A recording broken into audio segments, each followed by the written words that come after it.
রাতের ডিনার বানাতে চলে আসছি। তা রাতে তোমাদের দাদা তো রুটিও খায় না, ভাতও খায় না। এখানে সব রকমের সবজি আছে, বাঁধাকপি, পেঁয়াজকলি, গাজর, তারপরে ধনেপাতা, কাঁচা লঙ্কা, একটা ডিম দিয়ে সুন্দর করে একটা রুটির চাপটির মতন ভেজে দেবো, এটাই খাবে। আর একটু গোলমরিচের গুঁড়া দিয়ে দেবো। আমি ভাজি তোমরা দেখো কী করে করে বানাই। বুঝছো?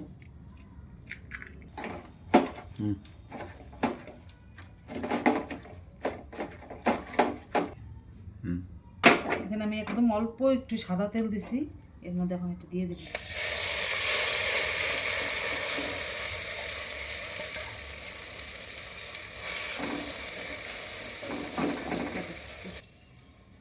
তো আমি একটু ঢেকে দিই, আস্তে আস্তে হবে। এটা বেশি হিট দিলে তো নিচে পুড়ে যাবে, তেল কম দেওয়া আছে, আস্তে আস্তে হবে এটা।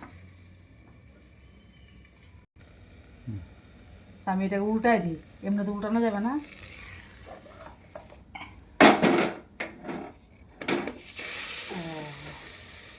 আমার সবজি ডিমের অমলেট হয়ে গেছে, নতুন নাম দিলাম এটা, আমি নামাইনি এখানে।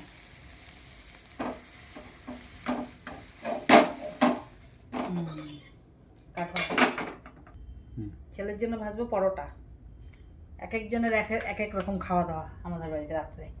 নিরামিষের দিনে এই এক যন্ত্রণা। তো রাতের খাওয়া দাওয়া তো রেডি করতেছি, খাওয়া দাওয়া করবো। তো তোমাদের খাওয়া দাওয়া নিশ্চয়ই হয় না এখনো, অনেকে তো অনেক রাত্রেও খায়। আমরা তো একটু তাড়াতাড়ি খাই, তাড়াতাড়ি উঠি। তা খাওয়া দাওয়া করে বানিয়ে নিই। নাও তুমি খেয়ে নাও। কেমন হয়েছে? ভালো হয়েছে। এটাই খাও। উনি এখন ডায়েটে আছে, ভাত রুটি সব ছেড়ে দিয়েছে।